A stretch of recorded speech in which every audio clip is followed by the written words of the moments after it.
এমনও দিন গেছে যে আমি প্যাড ছাড়া প্র্যাকটিস করছি মেশিনে বেসবলে। তারপর বলের উপরে পা রেখে, তো এটা অনেক কাজ করছি পায়ে, তো এখন কিছুটা ম্যানেজ করতে পারতেছি ভালো।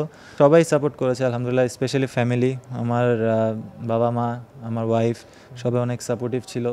মানে হার্ডওয়ার্ক করছি সকাল থেকে রাত, যেখানেই ছিলাম কখনো কোনো পিছুটান ছিল না, একদম কনস্ট্যান্ট সাপোর্ট ছিল।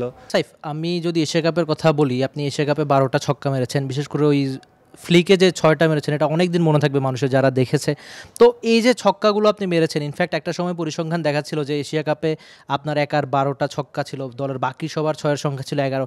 তো এই যে আপনি হুট করে ছক্কা মারাতে এত এক্সপার্ট হয়ে গেছেন, যারা আপনাকে দেখবে যে ভাববে হয়তো হুট করে, কিন্তু হুট করে তো না, আপনার পেছনের এই পরিশ্রম। মানে ছক্কা নিয়ে কি কাজ করা হয়েছে যে সাইফ এত সহজে এত ইজিলি বিশ্বের সব নামী বোলারদের ছক্কা মারছে?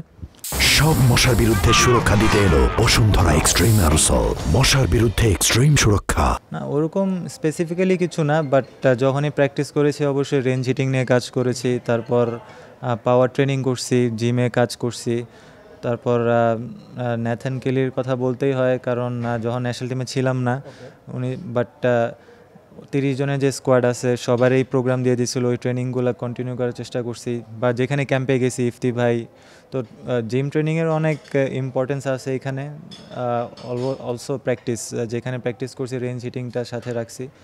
তো যেটাই খেলছি, ক্রিকেটিং শট খেলার চেষ্টা করছি, তো রেজাল্ট পেয়েছি আলহামদুলিল্লাহ। ইনশাল্লাহ চেষ্টা করবো আরও ভালো কিছু করার।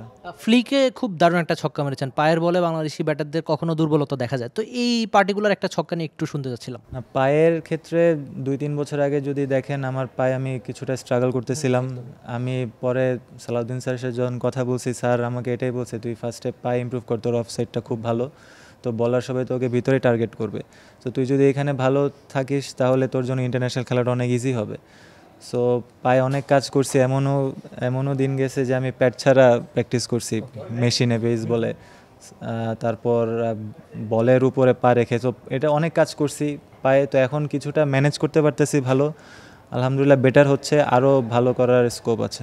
দুঃসময়ে কাছের মানুষদের সবচেয়ে বেশি চেনা যায়। আমি যদি বলি যে আপনি এখন জাতীয় দলে খেলছেন, কিন্তু মাঝখানে ওই লম্বা একটা সময় আপনি জাতীয় দলে ছিলেন না, ড্রেসিং রুমে ছিলেন না, তখন নিশ্চয়ই আপনি ড্রেসিং রুমটা মিস করছেন। ওই সময়ে কারা আপনার খোঁজ নিয়েছে বা কারা বলেছেন যে আপনাকে দিয়ে হবে, আপনি চেষ্টা করে যান, ওই সময়ে আমি একটু আপনার ফ্যামিলি সাপোর্টটাও শুনতে চাচ্ছিলাম, আর জাতীয় দলের কোনো টিমমেট বা কারা আপনাকে সবচেয়ে বেশি সমর্থন দিয়েছে? না, সবাই সাপোর্ট করেছে আলহামদুলিল্লাহ, স্পেশালি ফ্যামিলি, আমার বাবা মা, আমার ওয়াইফ, সবাই অনেক সাপোর্টিভ ছিল। মানে হার্ডওয়ার্ক করছি সকাল থেকে রাত, যেখানেই ছিলাম কখনো কোনো পিছুটান ছিল না, একদম কনস্ট্যান্ট সাপোর্ট ছিল। প্লাস সবাই যে আমার ফ্রেন্ডস যারা ছিল এখানে, নাইম শেখ আছে, অঙ্কন আছে, অনেকেই আছে যারা সবসময় পুশ করছে, মোটিভেট করছে। নাইমের কথা বলতে হয়, নাইম মেন্টালি অনেক সাপোর্ট দিয়েছে, কিছু জায়গায় হেল্প করেছে আমার মেন্টালি ডেভেলপ করার জন্য।